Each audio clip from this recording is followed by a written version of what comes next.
Hey, fellow traveler.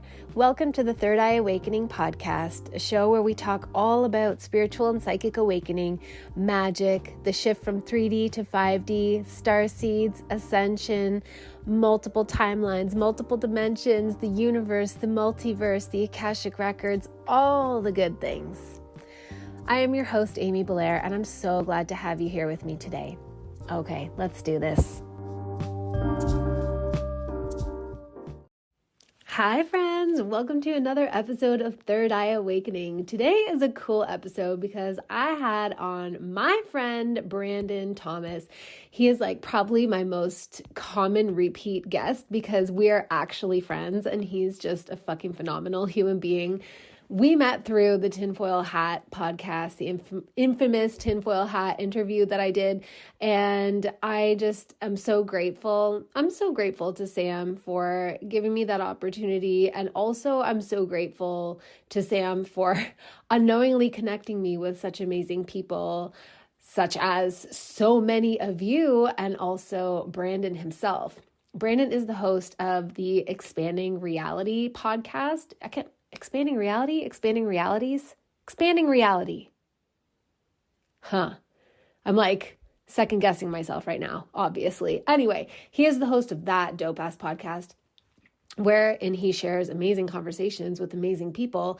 He is truly a gifted connector. Like, I don't think I've ever met anybody who has the gift for connecting like Brandon does. He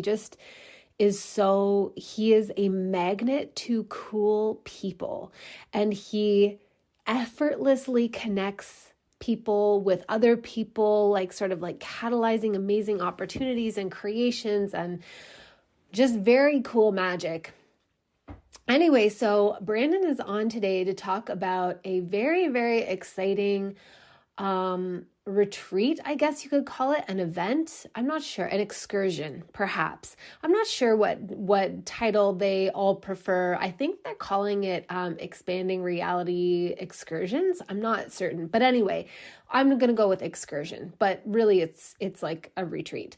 Anyway, he and like some of the people that he's teamed up with are hosting an amazing excursion in May, and so he's here to talk about it. Now, Brandon kind of dove right into the plantinary, and I feel like there's a little bit of stage setting that wants to happen in order to pique your interest, even if you don't, if you're not in a place in your life right now where I'm not, to go on such an excursion.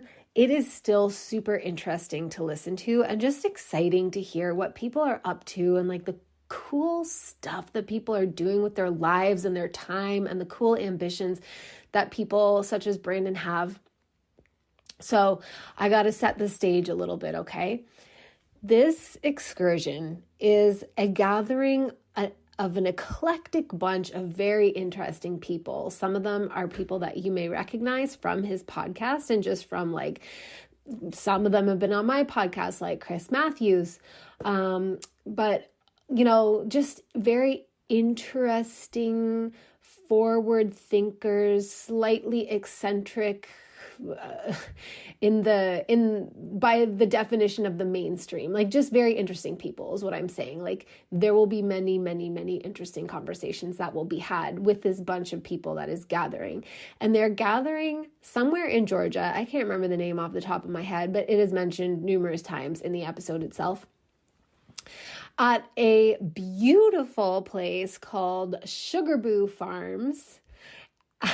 And like there are excursions planned, mini excursions within the excursion, like hikes and tours through areas that have been known for high strangeness. It's called Befriending Bigfoot, but it's not restricted to Bigfoot. It's like just interesting high strangeness activity areas. So one of the places is called it's either Booger Pass. I think it's Booger Pass.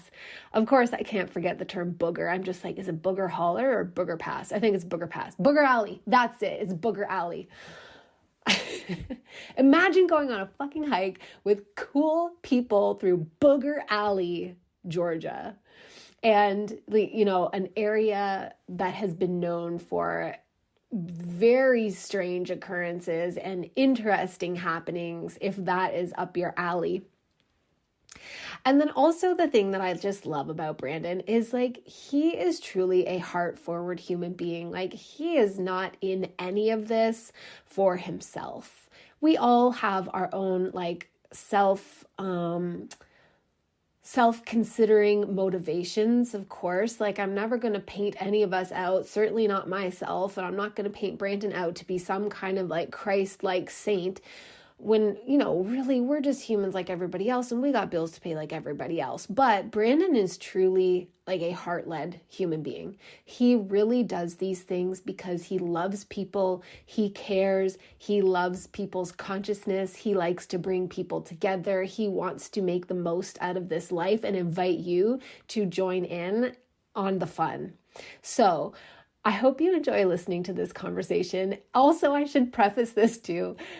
Okay, so we started recording it on a Wednesday, and we were just really getting into the good stuff. And he was talking about how it's not going to be a circle jerk in the woods. And then all of a sudden my power went out and my internet crapped out and I couldn't get it back. And then so we resumed 2 days later. But it was really funny. It was Bigfoot was what? No circle jerk? Fuck this. And pulled the plug on the whole conversation. It was really funny. Anyway, so I also want to say, because I don't normally publish my podcast episodes on YouTube, and that's really because I'd like to say I'm lazy, but I'm not lazy. I just, running a business is a lot. There's a lot of moving parts. And I have thought about really shifting my focus to YouTube for a long time. But the truth is the tech side of things intimidates me. And I don't know what it is. If it's my internet connection, it's probably that. But I feel the quality of my Zoom videos is always crap compared to everybody else's. It's glitchy and blurry and it freezes. And it's just not good. And I really don't know how to improve my video quality in a way that feels manageable for me, along with everything else that I'm doing. So I don't normally post to YouTube. I just publish my, I think we used to put the audios on YouTube, but mostly we just put the audios on the podcast itself. But this time, because Brandon takes us through the itinerary, through a list of some of the people that are coming, some of the, the exciting, I'll call them famous, but it's micro famous within a very specific niche. Okay. But still the cool people that are coming that you might recognize from some podcasts. If you listen to podcasts like that, one of the ones that was really notable to me was, David Zed, because he has such an interesting brain and I would love to get him on the podcast. But can you believe it? I am already straight booked out for the whole year. I was booked out on my podcast for guest conversations by mid-January. It is nuts. So I don't know when I'm going to talk to Dave Zed, but I would like to. He's an interesting dude. Anyway, there's going to be some cool people. So Brandon's sharing that, he's just screen sharing and he's showing pictures of Sugaboo Farms and just some other cool stuff, the map, so you can kind of see where it's going to be.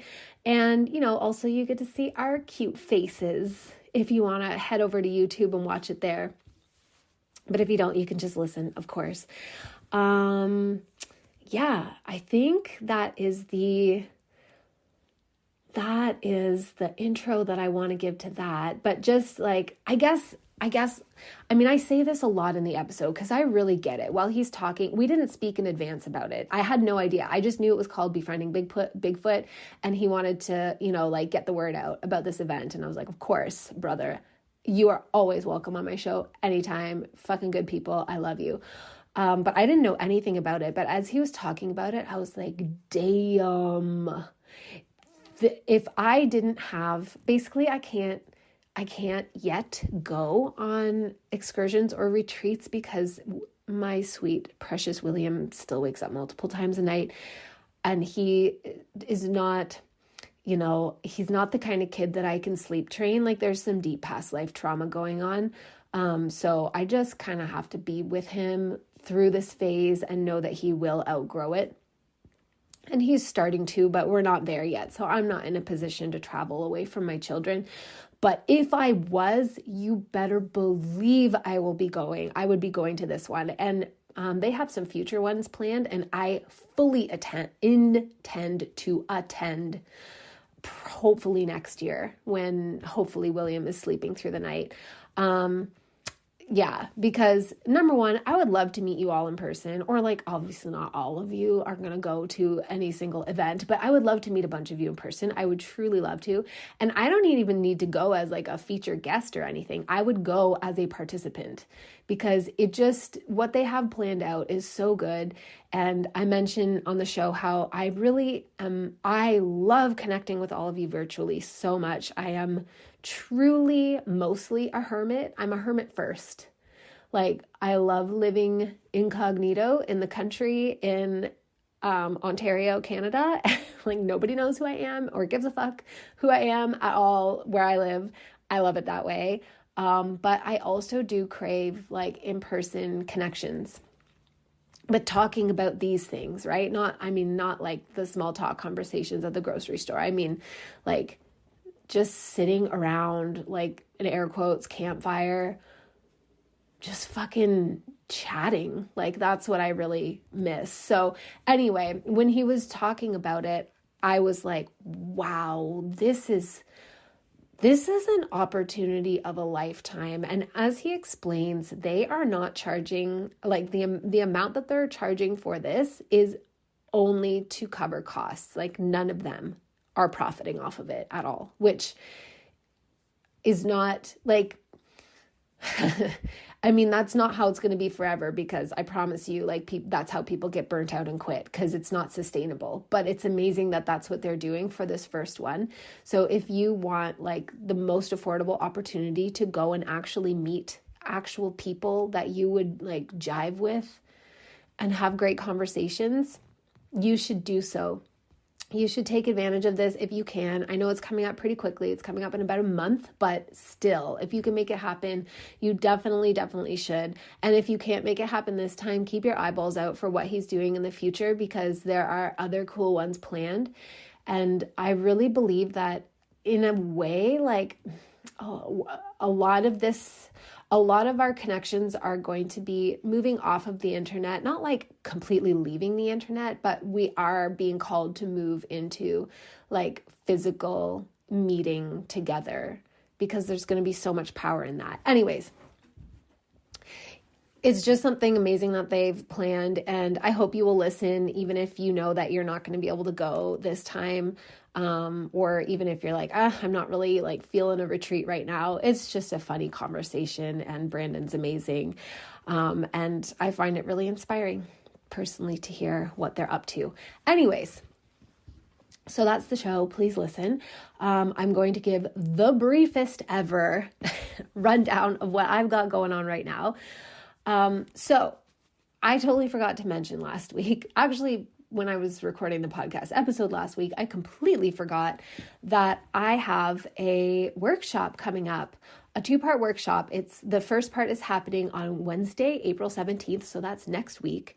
And part 2, which is the Q&A part, is happening on Monday, April 22nd. And that is the Create Your Spiritual Biz workshop.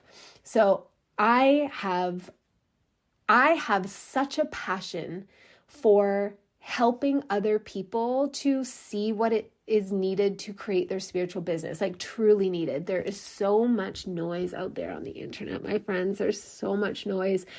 And I have been, pulled in some erroneous directions many times. And kind of as I was explaining on the last podcast, conventional business strategy does not always apply to spiritual business. So I feel like I'm one of the people that, not the only one, but I am one of the people that has sort of blazed a bit of a trail here in starting what I really believe is truly a spiritual business. To me, it feels like spiritual service first and above all. But I've figured out a lot of the things that you need to understand in order to make this sustainable so that you can actually help people for a lot, like, and your business has a long lifespan. Do you know what I mean? Like, I don't mean help people for a year and a half and then you burn out and you get discouraged and you quit. I mean, like, you can be doing this work for 2 years, 5 years, 10 years, 20 years, and grow something really beautiful that like profoundly impacts a lot of people, even if you don't have any desire to be highly visible. Like you don't have desire to start a podcast or like do the whole Instagram game. There's still some important things to understand about creating a business. So I just met with my bookkeeper last night and learned that as of March 31st this year, I have grossed $888,882.87 in revenue in my business, which means, and I kind of knew this, but it's really exciting to see the actual numbers on paper, but which means that I am slated to surpass the $1 million in revenue milestone in a couple months. And I can't really articulate what a big deal that is. It's from somebody who had no idea what she was doing. Fucking no clue, my friends. I had no idea. I had a shit ton of debt when I started, like over $100,000 in debt. I just lived in a little apartment. It was nothing, like I didn't have one of those Instagram worthy houses. I was literally wearing Walmart and Joe Fresh. I don't know if you guys in the States have Joe Fresh, but whatever. Like it'd be like wearing Walmart and Target clothes, only Old Navy. Like messy hair. Like I just looked like a country bumpkin at best and a hobo on my bad days. And I'm so proud of myself for what I've created. I'm so proud of my tenacity. But I'll tell you what, there's a lot I didn't know. And I have paid tens of thousands of dollars to learn over these last 4 years. And I really am passionate that like a lot of this, I don't think I should have had to pay that much to learn it, to be truthful. I don't think it should have taken me that long to learn it, but it did. I don't think you should have to pay that much to learn it. And I don't think it should take you that long to learn it. So the Create Your Spiritual Biz workshop is basically everything that I would have done had I known how to do it. Like if I could go back and do it all over again, this is what I would implement. It is meant for people who are starting from scratch on a shoestring budget with like no baseline knowledge of business or, you don't even necessarily have experience in corporate. I didn't. There are some really important things to like lay in your foundation to succeed. And I mean, if I had known these things, I could have surpassed the $1 million revenue milestone probably 2 years ago, if not sooner, but I didn't know them. And I'm still proud of myself for how far I've come. I don't want to keep all this to myself. I want to share it with you. And so I have packaged it up in a workshop. It's going to be held live. And also it is very affordable. I heavily price slashed it because like I said, I do not want to keep these secrets to myself. So check it out. The link is in the show notes. Otherwise, I've got all the other things going that I talked about on the last podcast episode. And don't forget to subscribe to my private podcast, Akashic Guidance for Ascending Souls. The link for all of the things is in the show notes, as well as the link for all of Brandon's things. I don't want to take up any more time in this intro. I want to just get right to our conversation. So without any further ado, hi friends, welcome back to another episode of Third Eye Awakening. Today I have our good friend, my good friend, your good friend, Brandon Thomas on the Expanding Reality podcast. Love Brandon so much. And he just had us do a little 30-second, called it locking it in. And we just closed our eyes and connected with all of you, and we locked it in. Oh, because Brandon is good people. And he's here to talk to us today about a very exciting event that he has coming up that he is co-creating with some other very cool people. And so welcome, Brandon. So good to have you back on the show, my brother. Hey, it's so cool to see you. Thank you so much. Thank you, audience. Y'all are all super familiar to me as well because so many of you reached out and I'm friends with so many of you, actually. So thank you so much. As a familiar just hang, and it's good to see you. It's really nice. But thank you for asking. Everything's going awesome. The event's going off. It's so exciting. Crazy things happening. Like the synchronicities abound with this damn thing. So I can't wait to get into it and to catch up with you and see what you've been up to. So this is awesome. Thank you.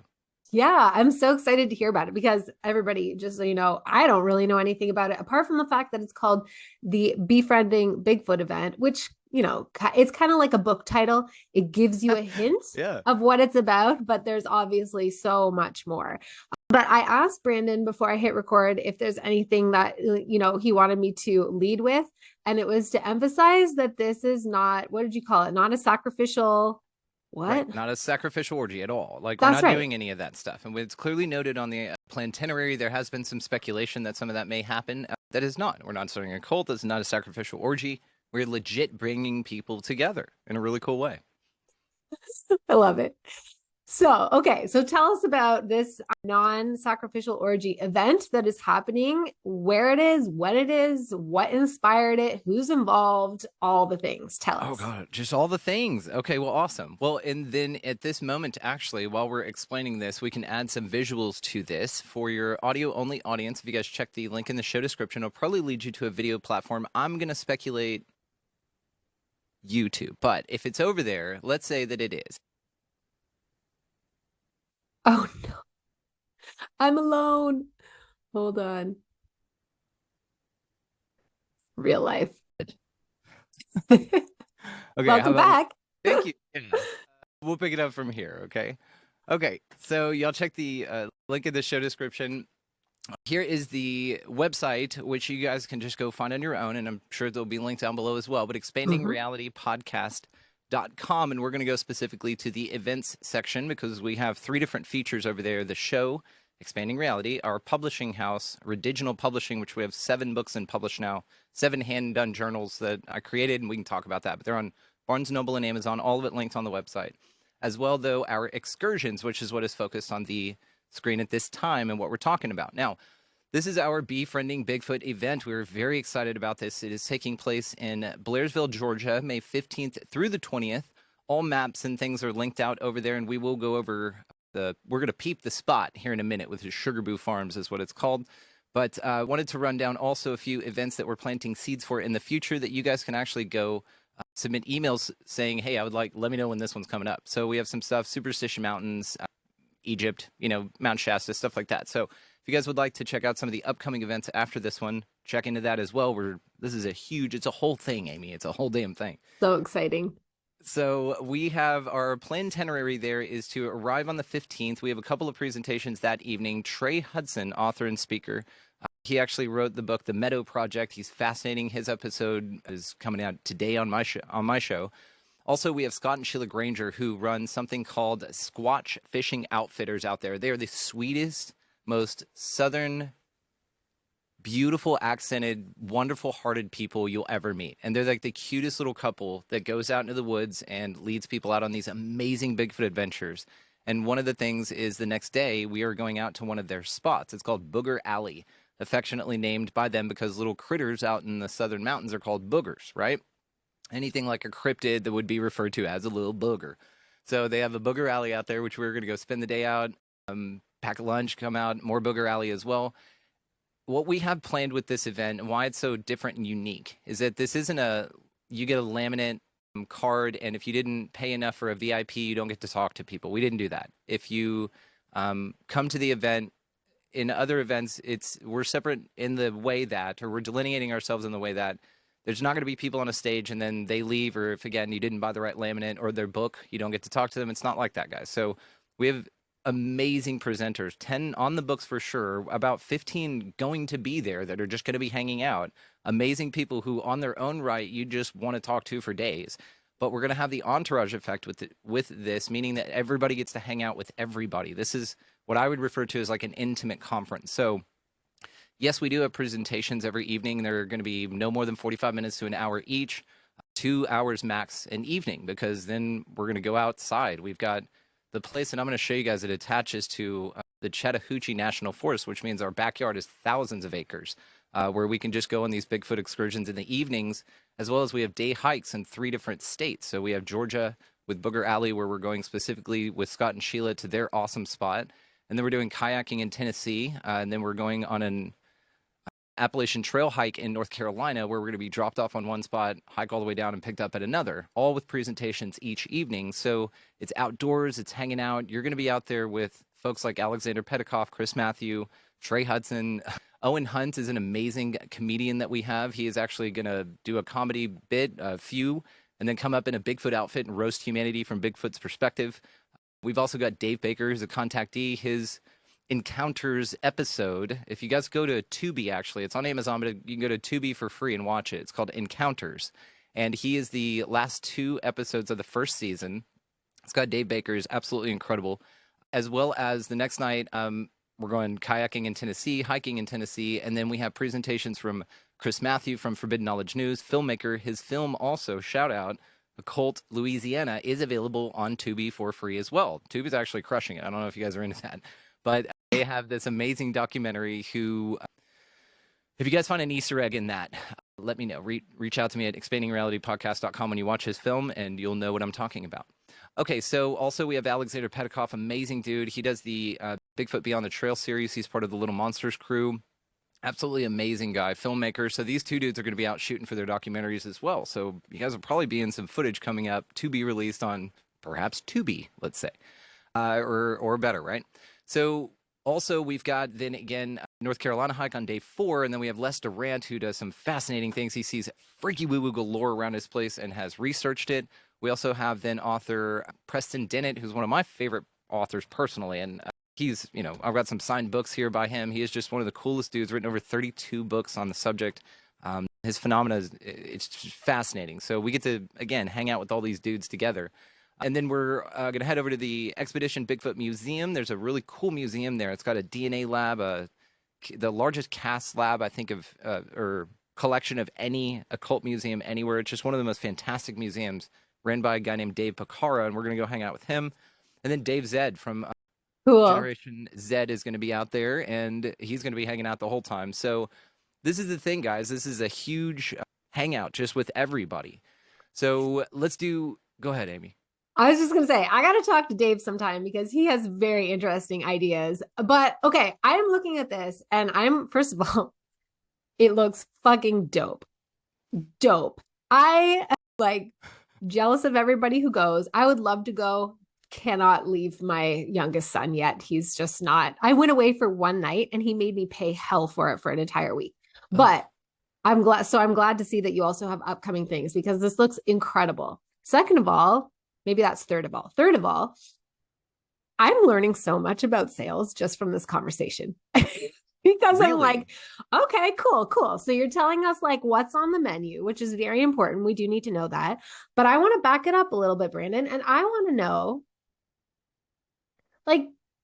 set the stage for us and also give us the backstory of how this amazing event even was birthed as an idea creation between who was in the original room where the idea was birthed and how did it grow from there and why are you guys doing this? And then also what is the vibe in Georgia? First of all, Booger Alley, love it, would like to come just for that. But yeah, what's the atmosphere? Tell us about it. Describe. This is such a great question. This is why I love you so much. You ask wonderful questions. Thank you. And we will get to, in fact, here, I'll just tell you this, and then we'll get back to the screen sharing, because I'm going to set the scene in Georgia here. So this actually all took place because I had a guy named Les Durant on the show. Chris Matthew recommended him, had him on. Amazing dude. He shares screen whole time, shows pictures, videos of all this cool stuff seen in the skies, UFOs, anomalous activity, things like that, in a place called Mineral Bluff, Georgia, which is in very North Georgia. It's 30 minutes from the border of Tennessee, right? So out there in the middle of nowhere, I have this guy on, amazing dude, launch the episode, move on with life. About a week later, I get an email, actually a message on my Facebook account, which I don't have notifications on stuff, so I just have to check it. And that's the rarest one that I check. I check this thing. It's a message from someone named Kristen Bolt. And she said, hey, my partner and I, he's a pilot, and he would like to get a Cessna plane, a little plane, and rent a plane and fly down there with you and Mary and go out in Mineral Bluff with Les and look around in the skies and fly around and maybe rent a cabin for the weekend. This was combined and with the already planted seed of Contact of the Canyon from the Grimerica boys. We went out there with David Warner Matheson, Ksenia Moore, Brandon Powell, all these folks to Utah. We got invited out to go to them with that event, Contact of the Canyons, in April, and that already planted the seed. Like, I'd been doing the show, just over 2.5 years, and I was sitting here saying, like, what's next with this, right? The publishing was going on. I'd been doing the journals. What's next? And so this event type thing, this get amongst them, has always been in my heart. Like, I love people. I'm too animated to be stuck behind Zoom, right? We have too much cool shit. There's too many cool things to go see for us to sit here. Now, I think what this did was facilitate all of us to find each other, right? Sort of the analogy that we grow where we're planted, and really where we are is separate from one another, physically located, if you want to say that. There's not an abundance of people in Millsap, Texas, I know of that even know that we have a portal generating a plasma charge out of our satellite dish that was retrofitted by a quantum physicist who came up and did that shit. And I wouldn't even know who to talk to about it. But I can talk to about that, right? And there's people around here, and all of us have grown into these incredibly beautiful flowers. I use the analogy of the sunflowers, the ones that grow like 15 feet tall, but really it's like a beanstalk type shit. Because all of us were fertilized with the shit of our trauma, of our immediate environment, where, again, we were physically separate from one another, what we would call each other, right? And from that, though, that fertilizes into these beautiful flowers that now we can all see each other. And this was a beautiful way to connect with those who now we can see, oh, you're a beautiful tall flower. You were forged out of the same fire as I was. You have these traumatic things. We have a lot of interest. Yes, mysterious things are mysterious. I think so, too. Things like that now we can say, okay, well, let's get from behind the computers and behind the, apps and things like that and go get amongst each other. This is what the conferences have always offered anyway. It's not money making, per se for anyone doing this. I think that really the incentive is then to just invest in something else. But I will say this about this project. I invested my personal money in some merch. We have tons of stickers and stuff that we're doing, patches. These glow in the dark, by the way. And all of that kind of stuff that I'm giving you guys just for coming to this thing. But other than that, we are making nothing. None of the presenters are making anything. We have railed the cost all the way down as much as we can just to host the damn event. And the thing about that is that it's not a sustainable model for a business, right? But that's not the point. The point is to get everybody together and to show at our best effort what we can do with this if we really try. But it's going to take people signing up for this and saying, we will really try to show up for this as well. Now, when that occurs, that's where the magic happens. That's when we take these beautiful plants that have been fertilized in the shit of our immediate areas that is separate, and we decide that we've developed a UFO under those beautiful flowers, and we fly them together, and we land in this amazing garden. And this is where you create the magic, but it takes all of us. This is about also the reinvestment of energy, right? It's about you taking off all the extra shit that you would have done for Netflix or for an extravagant, ridiculous thing that you're not going to fucking need, and invest it in something you want to do, which is an experience-based endeavor. Now, this as well translates into bigger ramifications into your whole life, right? When you start readjusting your energies into different places, everything changes. And what's great about this event, our whole goal here is to create a safe environment for ideas to grow. Now, with that, you have everything that's being presented here. And again, I'm going to show you the spot. I'm going to show you all of this, but just know this. All the prices have been railed down. We make nothing on this damn thing. I honestly would love to be able to hand all these presenters cash for them doing this. All of them are doing it out of the goodness of their heart. All of them just want to be a part of this amazing event. But the thing about it is also, we are open to receive. So if you would like to come out and just blow out all of these tickets or donate or something like that, then that is not going to go without being seen. But what I will say about this, again, because costs associated with something like this is something I didn't know going into this. And when you really jump into this, you're like, holy shit, this is wild and amazing and beautiful. But the way that all of this worked out with everyone pitching in and throwing in to make this energetically happen is what's been so fascinating. Bands coming out of the woodwork. There's a guy named Josh Cutchin who actually lives out there near there. He's one of the coolest authors you will ever meet. He wrote this, Where the Footprints In. And I know some of your audience will look at this cover and go, holy shit, I know that guy. Yeah, he's going to be there signing and just handing out books, but we're not advertising it. He's not on the bill, but the dude's just going to swing through. I know Ben Carroll's coming by, I think. Christopher the Astro Medium. People are in the area just going to pop through. So you never know with this what this gravitational effect is drawing into itself. And so with the activities, it's very nature-based, right? But also we want to make sure that that we have an amazing space that if you don't even want to leave the ranch for the whole time you're there, cool, don't. We'll come see you for the presentations later, right? And It's an awesome opportunity, like I said, to get amongst them.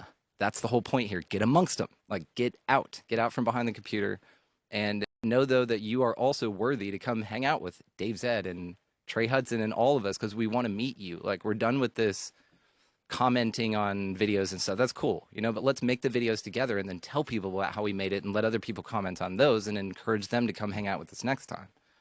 So this is the scene. This is the intimacy of this, what we're all about here. That's amazing. I love how like truly I can feel from you that you're like, I literally just want to meet with cool fucking people and hang. That's it. Which I think is so beautiful, Brandon. That's one of the best things about you. That's why you're such an amazing connector. Like, you guys possibly don't know. I don't know. If you follow Brandon, you kind of watch and you listen to his podcast, then you probably know. But for me behind the scenes, like, Brandon collects amazing people, he magnetizes them, and then he makes connections between people that need to meet each other. And his brain works like a bajillion miles a minute. It's wild. So I think this is incredibly, incredibly beautiful. And I also feel like I really am getting a PhD in sales from this conversation. Because well, sales would be, hey guys, we're making a ton of money, let's make money on this, because this is, again, I'm admittingly saying this is a shit business model, and we're not, I'd like to, again, be able to hand people a lot of money by jacking up the price, but again, that's not what we're doing, and all of the presenters are in line with this as well. Well, okay, but then I'm curious, is this the model for this first round? Because this is the first one and you're like, I just want to invite you all in like this. For this first one, this is really not about profit. This is about like coming together and creating something magical. And then in future live events are going to be at a profitable, sustainable price point. What we are doing is displaying the most amount of value maxed out for ROI in the immediate return on my end. But what I will say is what I do see and what I do not mind and happily invest in is the willingness to put something forth in that capacity so that people take a chance on it. And the whole point here then is to grow that value into something that is monetarily expressed in other ways. Now, this again attracts sponsorships. We would like to be able to sponsor these things where maybe they're free. Maybe we do giveaways with this where it's based on a number of whatever's you guys, share, right? Whatever hashtags. And then we just send you a free plane ticket, a free event ticket. Like, this is where this scales for me. But logistically, what that means is it needs to become so valuable that people are willing to trade the energetic value needed to make that happen. My goal here is to show, here's what I've got. It's all on the table. We have called in a ton of people on this thing and offered as much value as we can to this to say, you guys meet us in the middle on this. Now, from there, that attracts everything else. And I see this as a big scale stair step up, and that's why the prices are the way that they are. This is against good practice. This is against Darren from Grimerica. He sat down with us for an hour call, and we told him, hey, here's what we got. Oh, man, you got this over you because things are always going to happen, and I don't doubt that. And I'm not disagreeing with anything he said. And we tried it, and it just didn't work. So we're coming at it with different energy. They are railed down. I mean, railed. We are trusting in the process that this is going to all fall in the way that it needs to, and it will work out, and the people will come through. And it's one of those, if you book it, they will come things, which that's the goal here. And yes, then it will scale to all sorts of other things, which eventually we'd love to pay people to do, and this be a sustainable business. But we're putting our foot out there first. We're showing that we're taking the first step. So then what I really want to highlight for the people in my audience who don't necessarily have businesses, right? So don't understand. I mean, when you're describing all this to me, I'm like, that's a lot of energy and a lot of expense. And I celebrate you for being willing to make it not profitable in order to invite as many people as possible. Yeah. Yeah. So I want to emphasize to the audience, though, is that this is an incredible opportunity. It will not last because it cannot last because Brandon and everybody else involved cannot do this indefinitely. So if you're listening and your interest is kind of piqued and you're like, I've really been wanting to get together. I would love to meet actual in-person human, like flesh friends who I can have like crazy conversations with. And you vibe with Brandon and you vibe with the people that he, has like brought into all this. And, you go over the sales page and you're looking at the itinerary and everything. And you're like, I'm vibing with this. And then you look at the price. Listen to me, my friends, because I'm fucking so serious. I am not an affiliate. I'm not getting anything for this. I'm just telling you that this is your chance to get in now. It will never cost less than this, ever. It will never. It like in even if in the future Brandon figures out some kind of wizardry where like there's something else that sustains it, there's sponsorship, whatever, and it can even be free tickets, it won't be like this. It will not be intimate like this. So this is your one chance to get in on this and do it, because human beings can't just give this stuff away without receiving enough of an energy exchange that it creates overflow, which then allows it to generate more and more and more. Okay. I just really want to emphasize that so people hear and understand that this is the time to get in. It's not a manipulation. He's opening up his whole heart, giving all of his energy to make this possible. But the price will never be lower than this for this kind of intimate, awesome, dope ass, like backwoods, Georgia, North Carolina, Tennessee gathering, checking out Bigfoot. Dude, you've nailed it with this. And thank you for saying that. And you're absolutely right. As you're saying this, I'm coming to the epiphany that, yeah, that is pretty much the case. And it's an interesting, because, yeah, it's sort of a sales tactic that get in on it now, guys. But it is one of these things. It's very true because they only get bigger from here. Like, I'm not doing a ton of shit that I wanted. We have an extra bag option that we were going to offer with custom merch that we were getting together with Forgotten Youth, and there are custom merch providers and all these amazing scaled up things that we are absolutely looking forward to. But it takes, again, something like this being successful at first to then move us to that next level, and that's fine.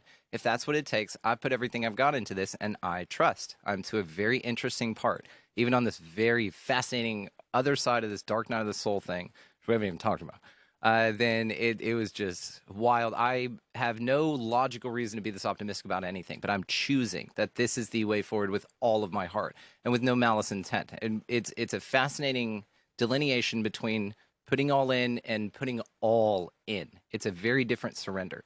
So with this, again, there's shitload of amazing things, and I cannot tell you enough about this area. So Kristen and I actually flew out there and met on a scout trip out there for 3 days in January.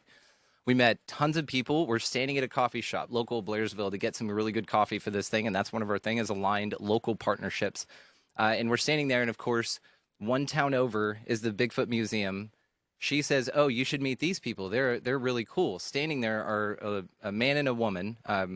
And they are Curtis and Kim, and they are both standing there. She is wearing a Bigfoot shirt from the museum that we're going to go visit with Dave Bricaro down the road in another town that we were at. She's wearing the shirt, and then turns out that that guy standing there was is in the Guinness Book of World Records for one of the fastest guitar players in the world. And these people, Mountain Gypsy Music, are going to come out and play at our thing. They're just going to come hang out with us, just serendipitously. So all of these incredible things have been happening out there. The place itself is riddled with magic. And here is where I'm going to come back to the screen share here, and we'll actually run through a little bit of the physical location that we will be hanging out for a little bit. Now, on the website here, expandingrealitypodcast.com/events, which you can find on the homepage, you can go over here to the information plan itinerary. If you look here at Peep the Spot, that's how the kids say, take a look at something. This is Sugarboo Farms. This is where we are going to be gathering. So I'm just going to run through a few pictures as we talk about this here. Again, audio only audience. If you've not hopped over to the video yet, what are you doing? Come on. Come on. So cute. Check that out. This is just the farmhouse. Yeah. So this is the main thing. Now, this is our backyard out here. Yes, it's 26 acres that you can do whatever you want on with this. But also, there's the forest that attaches to it that we have as our backyard just to do whatever. Now, we've even gone so far as to have private, semi-private options. We've done a lot as far as the delineation on divvying up how folks can sleep. We have some options like this, like I said, semi-private. Also, there is a series of cabins outside, which is going to be the main, I guess, accommodations for everybody out there. But this is the view. This is the place. And it's going to look like this. We're going in May. We're going when it's nice and beautiful out. And one of the cool things about this, too, is we plan to do our presentations each night with projector screens. So those will be have visuals so associated good. with. And this is going to be out in this open air area But let me show you how it breaks down as well. So at night here, this is where we're doing our presentations. Also has an upper deck to your upper right and a lower deck to the left here that has a pool and a jacuzzi and things like that in it. So you've got this huge fire pit area, presentation area with the big pavilion back here, and then a little spot, and then all of the little cabins are down the hill here, which we'll show you here in just a second. But again, the UFO activity out here is insane. We've also timed this to make sure that it's as close to new moon as we could do it. So it's at the sliver.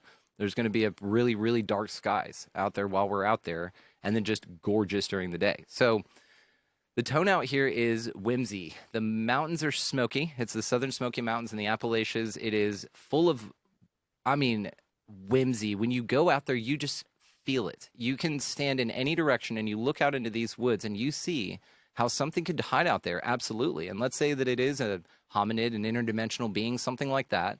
What I would also like to point out is that we are not going out there on Bigfoot hunts. You may notice the name of the event is a Befriending Bigfoot event. We're going out there with the intent to find out more about these creatures in a loving way. Now, we're not going to go jack each other off in the woods looking to do Aleister Crowley rituals to get Bigfoot.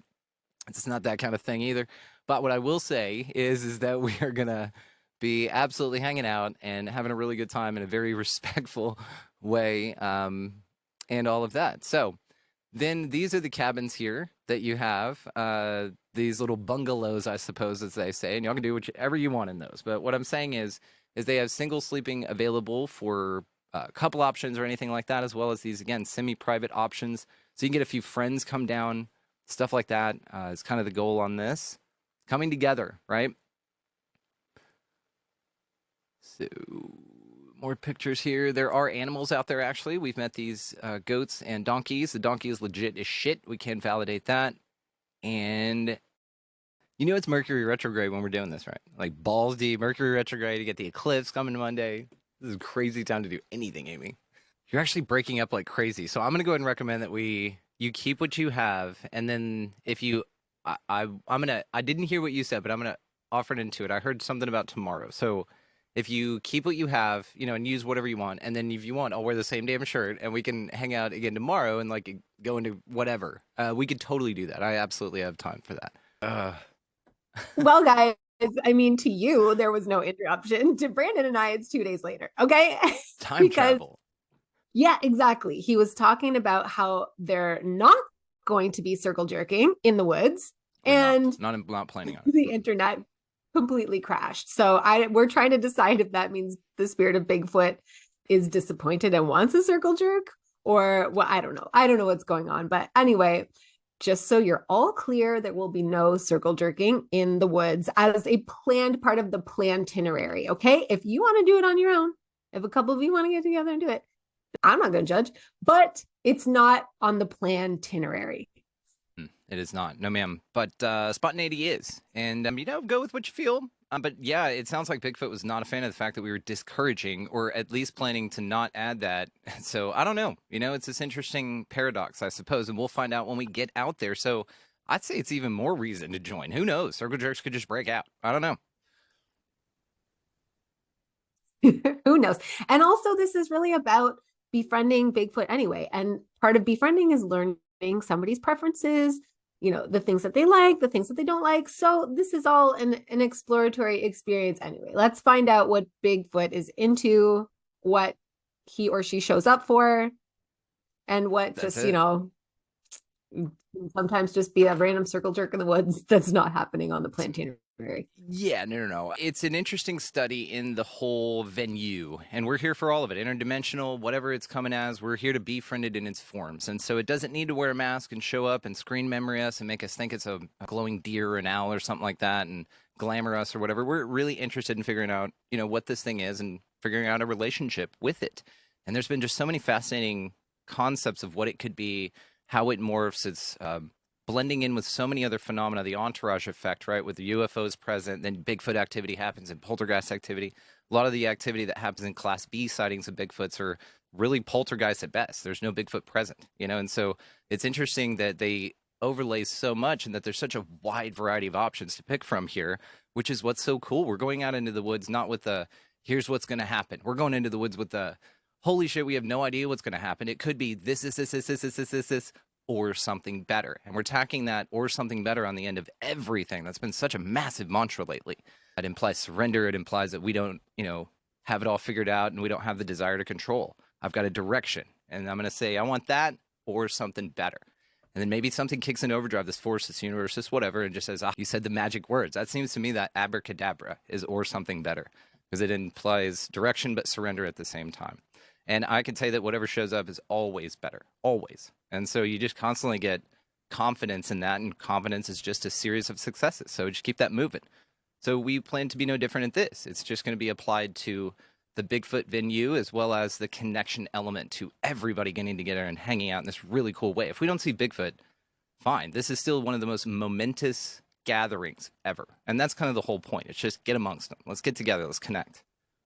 I'm glad you said that because since I've had a couple days to noodle on this, I've really been thinking about how really that to me is the attraction. Yes. Granted, I'm not really a Bigfoot person anyway. I have binged a lot of Bigfoot stories on the confessionals, but yeah, it's kind of just light entertainment for me. I'm not gripped by the desire to understand Bigfoot or Dogman or anything like that. But even if there was something that was more, whatever, I don't know what it would be, but something equivalent that was more, seeing fairies. If there was seeing fairies, it was at a retreat to see fairies, that would of course be almost the dangly carrot. But the real reason I would be joining is because I want to meet other people that want to see fairies. I want to talk about those things. I just want to be in person. And you and I were talking about this. Well, you're amazing. And you've reached out to a whole bunch of us over the last 12 to 15 months, I think, really trying to get these things underway because we're all feeling the desire to be in person.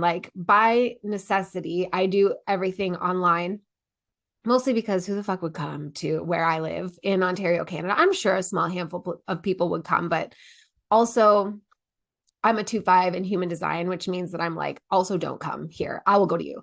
But I do very much crave seeing people and being with people. I'm missing it more and more and more. Every month that goes by, it's a deeper craving. And eventually when William allows me to wander a little bit farther than the 10 feet tether that he's got me on, I will be wanting to go see people. So I feel that is the highlight. Who even fucking cares if you see Bigfoot or if you see things in the sky or creepy things in the woods? That would be dope as shit. But even if you don't, it's going to the summer camp experience, the sleepaway camp experience that you always wished that you had when you were, in your preteens, all the cool kids. You're going to the cool kids retreat here. That's what it is.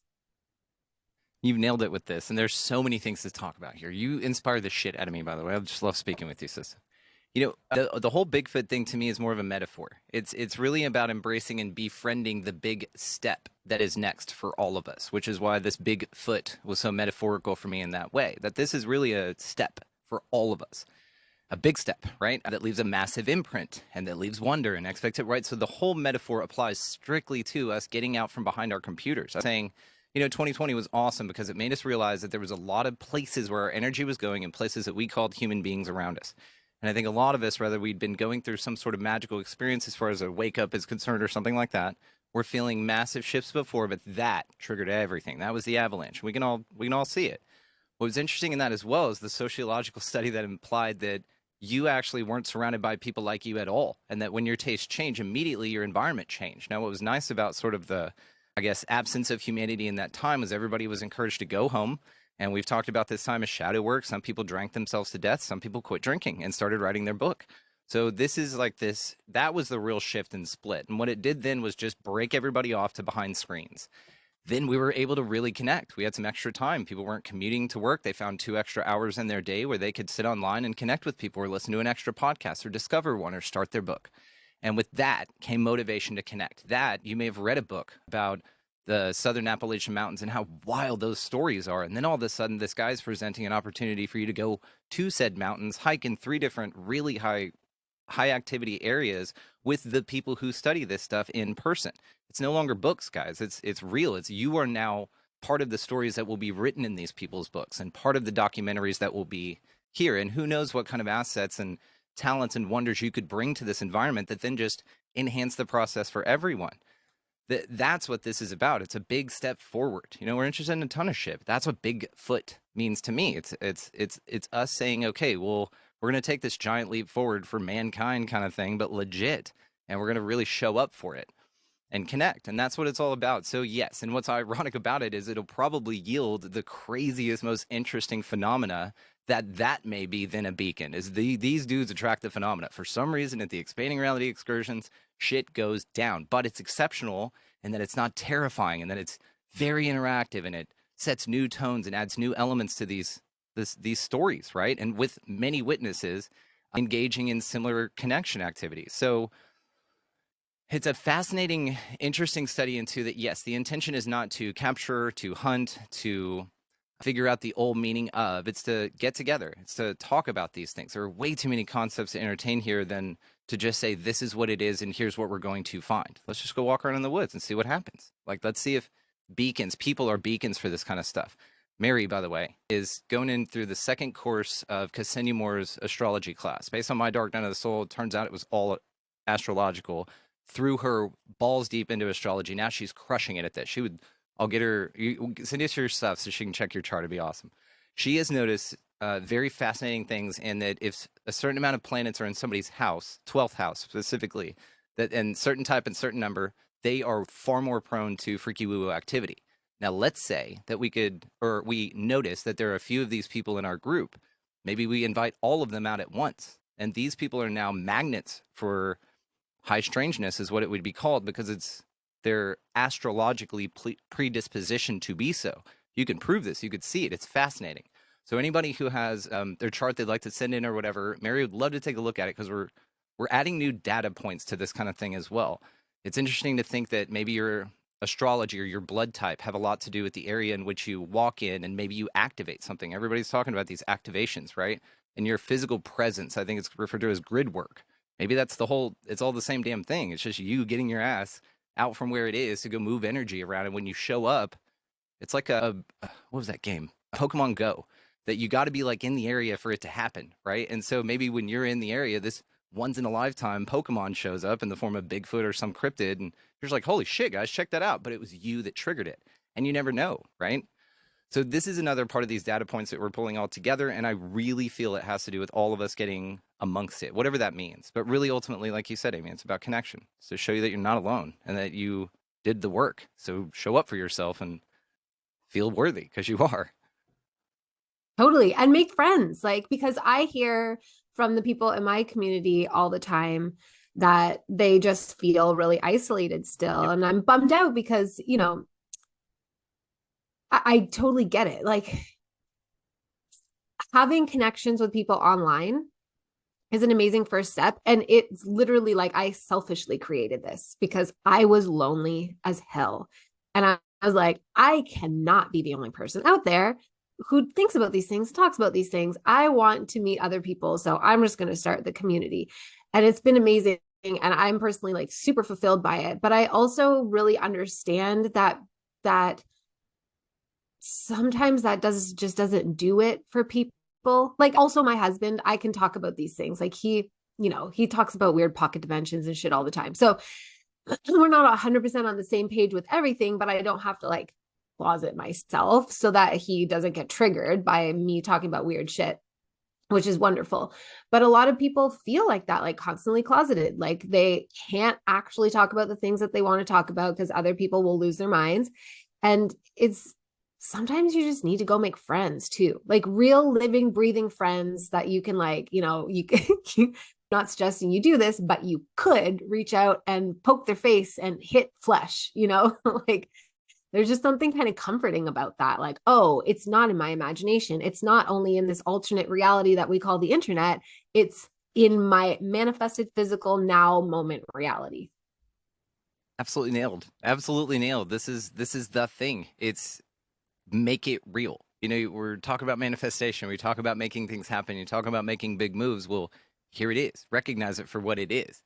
It's like that story of the signs that you get, right? And this is an old biblical or a God story, but the flood comes, guy sitting on top of the house, boat comes by, he goes, no, no, no, I'm waiting on God. God's going to send something. They go, okay, and swim on. Helicopter comes by. He says, no, thanks, I'm waiting on God. He's going to send some. Okay, bye. And God never came. Guy drowns. Goes up to heaven. God goes, dude, I sent you fucking boat, helicopter. What are you talking about? So there's these Right. obvious things in your environment also that beckon for you to go take advantage of them, and they're right here, and it's that simple.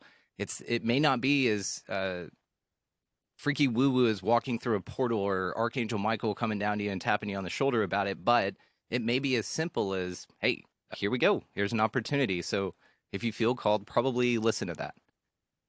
Yeah, but like totally exactly what you're saying is it's very seldom that overtly freaky woo woo. I mean, that's Yeah. the whole thing that I'm trying, like, it's my passion when I am teaching people to connect with their psychic abilities and things like that and expand their spiritual experiences. I'm like, it doesn't hit you over the head with a 2x4. It doesn't do that. It's so subtle that it's happening to you pretty much every day and you don't even notice it. You don't, because you don't realize that's what it is. Just like that little story that you told about guy waiting for God to come help him. It blends into reality in a way that generally feels, I don't know, like it. Basically what I understand, this is kind of a tangent, but I'm going to say it anyways, is the reason that people don't realize they're having psychic experiences is because we have a filter system, which thank God we have a filter system. That's what keeps us alive. We want to be dialed into the here and now. That's what we want. But that filter system takes its job very seriously. It is to keep us alive, and it's to filter out distractions and like help us focus on what's important. Your unconscious mind may have different ideas about what's important than your conscious mind does. And if your unconscious mind is holding a lot of trauma, which all of ours is, then it will filter out a lot of things. And the only things that squeak through are things that do not overtly trigger your perception of reality. And then people who have sort of psychological breakdowns, for whatever reason, their filter stopped working, drugs or like brain chemicals or whatever, and they have an experience that counters their perception of reality, and then they have a breakdown because it's too intense. So let's celebrate the fact that our filters are working well and start to notice the little cool things that come in, and notice that like the miracle sometimes is meeting that person at this retreat. Like that is the fucking miracle. The person that now you can just talk to. Now your creative juices are flowing. Now you're getting like all these like cool ideas and cool downloads and whatever. And it at the same time feels as mundane as just going to a retreat and meeting somebody that's super cool. Yeah. Yeah. Now, let's talk about some of those super cool ideas. You mentioned Yeah. fairies earlier, and fairy rings. You're familiar with fairy rings, right? In the Oh, forest. yes. Okay, you get the mushrooms and everything like that. Now, uh, super interesting dude from a show called Cryptids of the Corn, Justin. He and I were speaking the other night on his show. Oh my God, this dude went off on some fascinating theories. So let's talk about a couple. Fairy rings could be mushrooms, right? As a consciousness coming together to form a power center that then emits an egregore. And maybe this is a literal portal that the consciousness that is the mushroom itself, that is a consciousness, can then project its own egregore in the same way that humans can call up seances or use homunculi or anything else to their advantage. Maybe any sentient creature, dolphins, manatees, mushrooms, anything like that, can then therefore generate an egregore or a figure to walk around or float around. Maybe this is what leprechauns, fairies, any of the fae, things like that would be these mushrooms manifesting a spirit. Because what do those things do? They usually either scare or freak off or entice people to come hang out. Now, in the case of psilocybin mushroom, that is fascinating to look at it like a consciousness itself, because then if it is producing these egregores that then pop up because they vanish, right? They vanish in thin air. Bigfoot could be one of these things as well. They vanish in thin air. They play with you. There's often an either scaring you out of the woods if you're of a certain vibration, right? Because then they don't want you trampling on them, which is their consciousness itself, which is in the ground, which they are very vulnerable, right? Just sitting there, somebody just come wipe them all out. Now, then also it could be an egregore to entice people to come in. In the case, again, of psychoactive mushrooms, I think that they kind of, once you imbibe in these things, they change your perception in a way that they sort of ride along with you for the rest of it. And you change the way that you think. A lot of people who, again, psychonauts are very interested in keeping the environment tame and keeping it safe and not deforestation and stuff. So taking care of the environment in which the mushrooms thrive is a priority to people who imbibe in mushrooms. So is that on their own accord, or is that in accordance with the influence of the substance or consciousness itself? So then if we're not disempowering anything around here, then why the fuck couldn't it just create an egregore? Maybe it's all formed out of spores in some way that they're able to control, manipulate, form into something that then can relate in reality, manipulate, leave physical trace evidence, little branches, hairs, footprints, things like this, and then vanish like nothing. Sort of in Josh Cutchin's book, Where the Footprints End, tons of stories of things like this, where footprints will be walking out in snow and then just vanish. What's that all about? Maybe it's that the, I don't know, manatee that was projecting the image of the Bigfoot to walk across the field to go see what it was like to be on land, because it couldn't do that, but it very well can create an egregore to go do it for him. Maybe it just got done with it or sneezed and lost the power to keep its mind concentrated on that thing and it vanished. Or it got seen and didn't like that. Or maybe it got hit by a boat in Florida and then that dematerializes the egregore it was projecting in Washington. There are fascinating concepts about this realm we haven't even touched the surface of. And so when you start considering things like alternate entities around here creating egregores of their own, like we're capable of doing, then it becomes a much more interesting place. Oh, totally. That is such a fascinating theory. I love it so much. Yeah. Also, I would love to touch a little bit on the grid work piece that you mentioned earlier too, because I think a lot of people are feeling basically called to do grid work, and you don't necessarily realize that's what it is, right? Because your conscious mind doesn't have to necessarily be a participant in order for the thing to happen. We just wish Right. it could be, a lot of us anyways. But what I'm seeing a lot of is that people are just really feeling called to go somewhere, to go to a location either on holiday or even passing through or taking a detour. Like, they're driving somewhere, they're going on a road trip, and they feel really compelled to take this detour that really doesn't make a lot of logical sense. They can justify it because that's what the mind does, but it's a kind of a weak justification. Or people are just feeling called to move somewhere or something like that. And it's to me, what I'm seeing with grid work is either they are going to like almost deliver an activation to the land, like contribute their energy in some important way to the land, or they are being called to go and receive an activation from the land. And I've also seen, this is super cool. I've also seen that a lot of us are keepers of stargates. Like we are living stargates, but most of us are not stargates on our own, but actually we form constellations together. And so as we get called to go to certain areas, like and it's not even about having some ritual and being in a circle or anything like that. It's like the coming together and the configuration that our internal star creates with the stars of other people, that creates like a constellation pattern and activates a stargate that's usually localized on the earth. But it can even affect a stargate that's not in the physical area that you are. Like, do you know what I mean? Like so people could be drawn to this retreat and unknowingly be part of this stargate activation, but it's affecting a stargate in Machu Picchu. God, I love talking to you. Yes. And then if you think about that, maybe your spirit guides, anything, your entire life was to guide you through synchronicities, through interests, through redirects, through tragedies, to get you to be at this geographical coordinates at this time. You know what I mean? When I did DMT last year, I had this strong feeling that whenever I went into the experience, there was a bit of it. So I took these 5 huge rips. I think we talked about it. It was just massive. And then just shot off. And then in the middle of the thing had 3 more and just kept it going.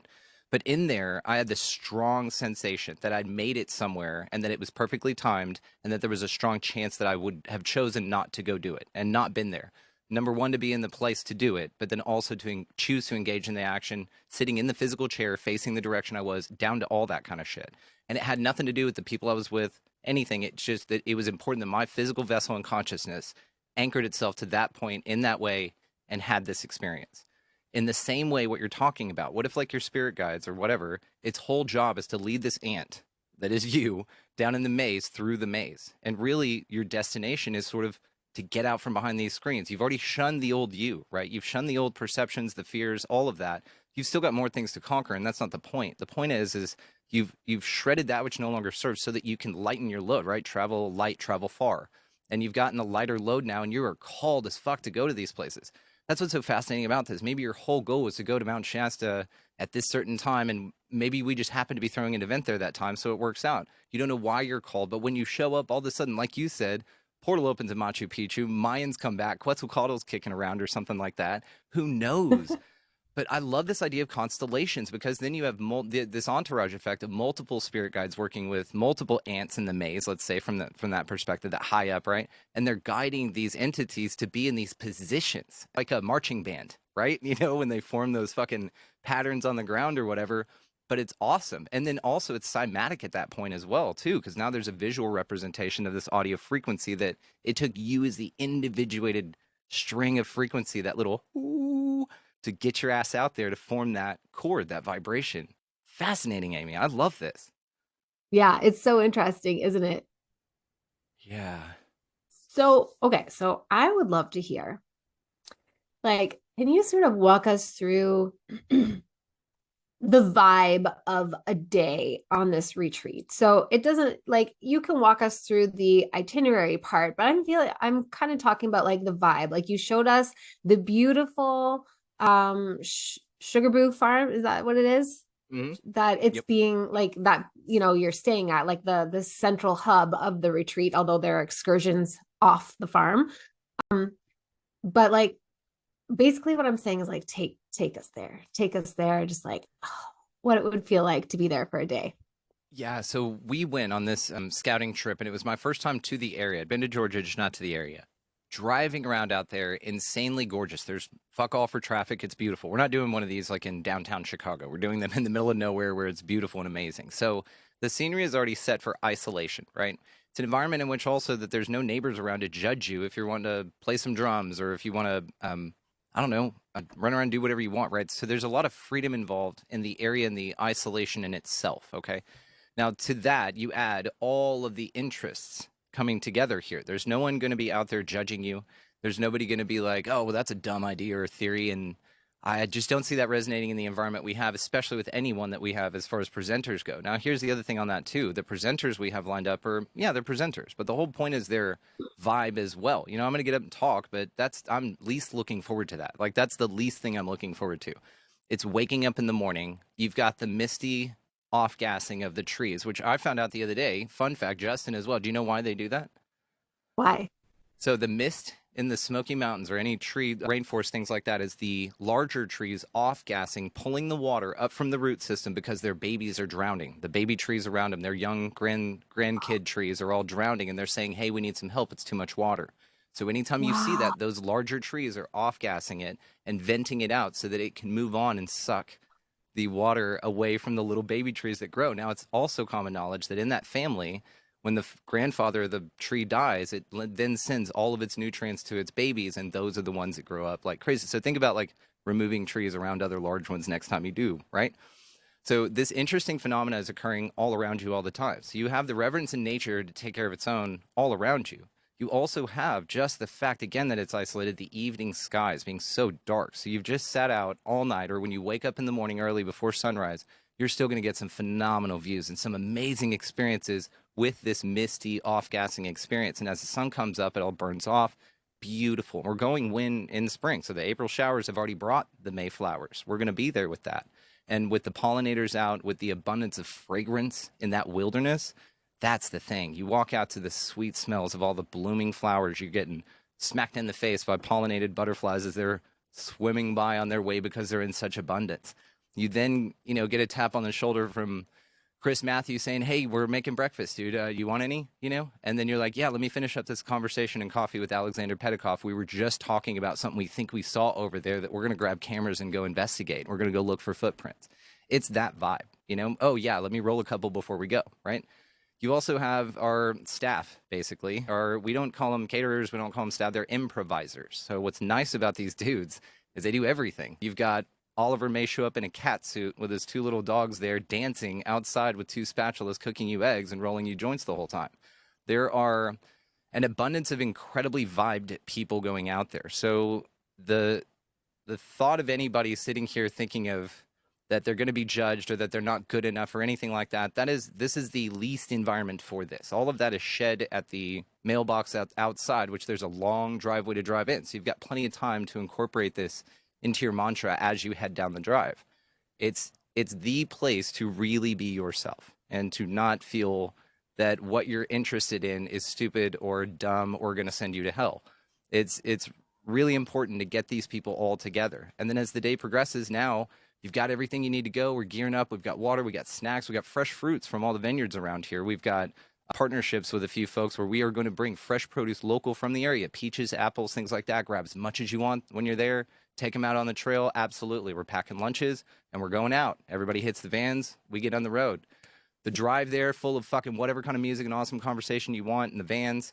We also will get to these locations, hop out, stretch it out, get it centered, and then head out for investigating. It's still fresh. It's still early morning. You're still going to see some off-gassing from the trees and probably an abundance of wildlife for damn sure. So deer, all sorts of varmints, all sorts of stuff's out there.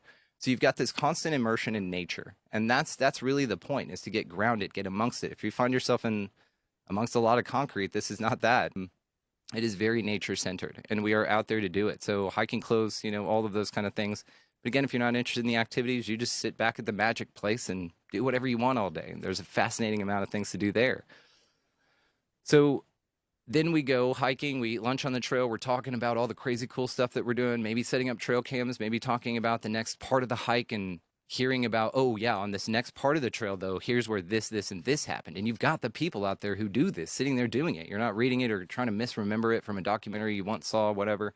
These are the people that do it, and they're telling you all about it. Here's the photos they have from the time that they're talking about.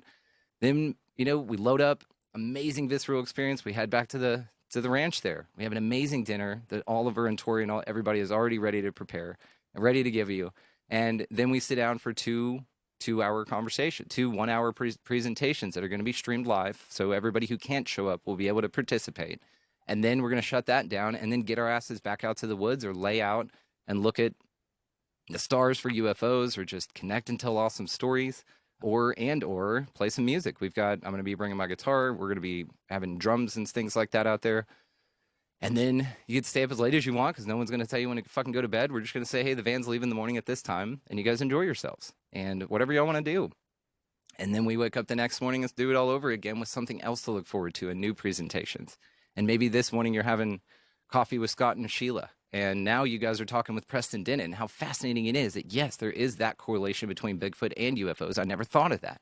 And these are the conversations you just kind of walk up onto with your cup of coffee. And that's what I'm excited about is this. It's the blending in. It's the, oh, my God, I never heard about it. Can I put that story in my next book? Can I interview you for my next documentary? Absolutely. It's that. It's these things where some folks may feel that this is over there and that they're over here. It's not so. It's not so. It's only so because you choose to feel that it is so, right? This is what is for you. This is what this is all about. And this is where we're going. And you're open-armed and welcomed. So come enjoy. If this sounds like something you'd be interested in, we're here for you. Yeah. Yeah. I love that picture you painted. It just sounds so beautiful. And also I want to point out too, that just based on the pictures of Sugar Farms, there's also a lot of space and opportunity. Like if you're a 2-5 in human design, meaning that you're like an extroverted introvert or an introverted extrovert or whatever. So like you love people enough to go to a retreat, but also sometimes you're like, whew, like I need to just be in my own energy. There's like all this nature, all this space. And even if you have a shared room, like, first of all, there are private room options, but I'm sure that's like you pay more for a private room because it's a kind of a luxury. But even if you have a shared room, there's like all these spaces to go and just take a breather and just be in nature and just chill out. So it's also not like you're just on top of each other and like thrown into a group of people that you don't know, triggering your social anxiety. If you're in my audience, which you are if you're listening to this, then like you're probably highly empathic and very, very sensitive to other people's energy. So there's a lot of supportive space to go and like discharge that and come back to center and just take your moment for as long as it needs to be to sort of like, yeah, just be well within yourself. So it's like I think it's beautifully curated, basically. What I'm like, as we were going through the plan itinerary, it feels like there's a lot of fun stuff to look forward to, as you said, but it's also not obligatory. And it's also not like jam packed. Like it's not this really intense vibe of like, and now we're doing this, and now we're doing this, and now we're doing this. There's spaciousness, but there's exciting, adventure stuff. And then in the location itself, there's like lots of opportunities to mingle with people and just like friendly vibes and open arm welcome energy, like you said, but also opportunity to go and be in your own energy if you need that. I'm so grateful you said this. Because yes, it is if you'd like to participate, we have fun activities, but also the ultimate purpose of this is, honestly, and this is probably our motto, a safe place for ideas to grow. And if that includes you fucking off to the woods in a tent and you just want to do that and we never see you, cool. If you want to, come up for food and then wander back out like a hermit in the woods, fine. No one is going to pressure anyone to get in the van and, oh, why didn't you come? And, oh my God, you shoulda. None of that shit. You're going to hear exciting stories from the adventures, know that. But also, there's going to be no peer pressure in any form or fashion. No one is peer pressure to do anything here. The value asks are clearly exchanged. Everything that you get is clearly articulated. There's way more to experience other than what's articulated there. I can absolutely say that with certainty. I'm an under-promise, over-deliver guy. I know that. So what I have promised will be delivered plus. So that's for damn sure. But also, like you said, if people just want to take this as an opportunity to do a writing retreat, maybe you bring your stuff out and film your own documentary.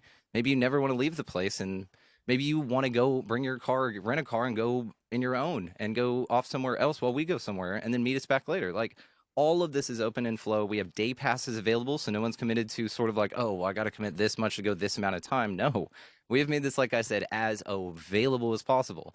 Yes, you get independent. If you want the most luxurious option we can offer, absolutely we have that. But if you'd also just like to bring a tent for a day, we have that too. And this is what's so important about this. Frank Jacobs said this on a show with me, and it just stuck with me, man, is to create a safe place for ideas to grow. And if nothing else, that's what my show has been about. And we've talked about sort of your reverence for this as well, our non-judgmental nature.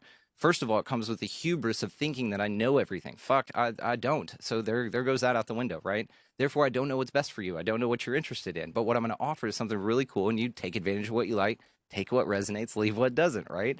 But then also to this, it opened up such an incredible world to be this way, because then there's no, I know what's going on, so therefore my job is to prove you wrong. And therefore you're not defensive and thinking that you're constantly on guard or needing to defend your position. There's none of that shit. Tell me how you feel. Tell me what you've experienced. I'm in one part of the cave with a tiny flashlight. You're in another part of the cave with another flashlight. You're telling me what you're seeing. I'm not over there, and I trust what you're seeing. I trust the impact it's making on your life.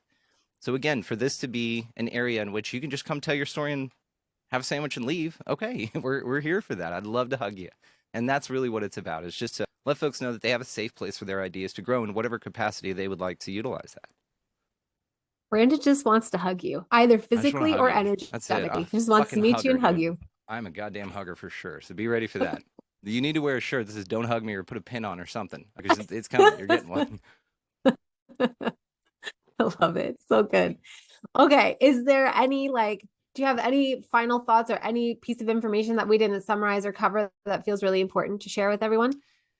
Just how awesome you are and how great this is. And yes, we will be bringing one of these damn things to you. I mean, this is just the first. I mean, the first of many for damn sure. But like Amy said, I would take advantage of this, because this is going to be the most radical. This is just not one you're going to not want to get the patch for, right? To that, though, to say that this is the next. True leaders don't say, follow me. They say, I'll go first. And that's sort of the point, right? It's I'll go first, guys. I'm putting everything on the line here. We're doing it as cheap as absolutely possible with the maximum amount of value. I'll go first. Meet us out there. With you as well, Amy, you've cultivated such a beautiful audience that's able to receive messages like this and say, you know what, there is a home for me, rather than it's hopeless. And that's the point here. It's not a fucking hopeless. There's a lot of weird shit here, right? But the point of that weird shit was to direct you to us, which, yeah, we like to talk about how weird the shit is and laugh at it and take the fear and teeth out of it, because it's just a fucking Archon. It's just a lizard turd. We have t-shirts reflecting how silly they are. And it's that environment that you can build your confidence in you and being authentic. And that's what this is about. Now, that is scary to some people, but know that we know that that's scary for people. So there's already a consideration of openness here, and you do this with your guests. You allow people to really be themselves, to be authentic, and that empowers others to be authentic as well. And my God, when you put us all physically in a constellation together, ooh, I mean, that's what these Yeah. archons or these lizard turds or whatever, air quotes, fear, but I think wink wink are driving us to. And I think that that's what this was all for, was for this next step, is to get these energetic crystals together. Because think about this, none of us we all grow where we're planted. None of us have been in the capacity of this together. Think of what a capacitor is. And then you think of the capacity of all of us getting together energetically on these spots. And I don't know why we picked fucking Blairsville, Georgia, okay? There's Blue Ridge, there's Tennessee right there. There's all sorts of areas, but we found it was this, and it was easy, and it was boom. It was so simple, but I don't know why. I haven't over scrutinized why. I'm looking forward to going out there and finding out why. But I think it has a lot to do with us getting all of our energetic magic asses together in a ploppable area, in a pinpoint on a map. And I think some real shit's going to happen. Like you said, portals opening, all kinds of stuff. And the fact that we've been separate has been the only barrier that's been holding that shit back. Now think about that. It's not something that's going to come from the sky. It's you getting your ass out of the couch in Boise, Idaho, and getting your fuck ass out to Blairsville, Georgia. Maybe that does it. Maybe it opens a portal. Everything goes to fucking awesome. And you're like, my God, this is great. Who knows? But I will say this, you won't know unless you try. Thank you, Amy. This is awesome. Yeah, it's so awesome. I love hearing about it so much. And I just have this really strong feeling that there are people listening who are like, this is for me. I'm in. I've been waiting for something like this. Like, they're not really feeling like the typical spiritual retreat, the breathwork retreat. That's not really necessarily their vibe, but they really want to go and like meet people and just have a good time. So I'm like, we're not going to dunk you in cold water. We're not going to dunk you in cold water. You can go down to the creek if you want, but it's not mandatory. You don't have to have an ice bath. No, there's people who will know breathwork techniques if you'd like to take them up on it. I mean, all of that stuff, guys. And there's amazing elements to this. And same thing, you'll have authors there that just, want to sign a book for you and hand it to you. You don't have to buy it. Just they want to hand you a signed copy. You meet them and then go. It's such a cool environment. And I'm really looking forward to this. And I just can't thank you again. I can't wait for you and I to be talking about the one that we're doing together very, very soon. I know. I need a Brandon hug. Oh, you getting it? I'm telling you, wear the shirt if you don't want it, but you get a big fat fucking hug off the ground. Yeah, it's good times. Thank you so much for coming on and sharing this amazing retreat. Thank you for all the work that you are doing to put into this retreat. It is not lost on me how many hours of work it is, and I can tell that it's like fun and it's a privilege and like you're feeling it, and it's also like your time and the time of the other people who are contributing too. So thank you for just going first and putting forward the energetic time and financial resources to make this happen and invite everybody in. Thank you so much. Shout out to my events partner, Kristen Bolt. Without her, none of this would be happening. I could not be more grateful to her. She'll have to talk to you because she has some fascinating experiences. But yes, and thank you. Thank you so much. Shout out, Kristen. Thank you. But thank you, Amy. This has been amazing. Thank you all out there. And that's kind of the point of this. We're not doing a huge media blitz, bunch of paid advertising. We're not.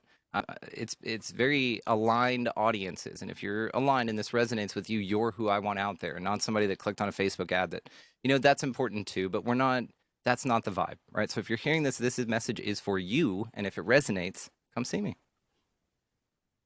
Basically, the vibe is it's a soul tribe invite. And if you are listening to this and it resonates, that means that you're soul tribe. Yep. Call out. Come on. Love it. Yay. Love it. Okay, my beautiful friends, go check out, like, all the links are in the show notes. Brandon is amazing for providing all the links. So they're all going to be there. And then Brandon, if you feel like it, you can post in Soul Space too. And just like give people easy access to the information. But yeah, definitely go check it out. Go look if you were not watching it on YouTube. That's okay. I sometimes don't do that as well, but go check out the beautiful location, the plantinary, all the details. And if you're feeling this, then go for it, my friends. You will not regret it. It's going to fucking change your life. You're going to meet people that like your whole everything has been to meet these people. So I love you. Thank you for spending this time with us. As always, thank you for the powerful currency of your attention. I hope you have a beautiful day or night wherever you are, my friends. And I will catch you on the next episode. Well, that's a wrap. I truly hope that you enjoyed the episode and that you got some good activations, insights, and inspiration from what was shared today. I want to give a shout out to May, who edits all of these podcast episodes. And I want to thank you, beautiful listener, for the valuable currency of your time and attention. You are a powerful creator, and may everything in this podcast serve you in your highest fucking creations. Your listenership means the world to me, truly. I cannot possibly express my appreciation enough for you and your being here with me on this journey. If you enjoyed the episode, please take a moment to rate, review, subscribe, and share. And have a beautiful day or night wherever you are. I will catch you on the next episode.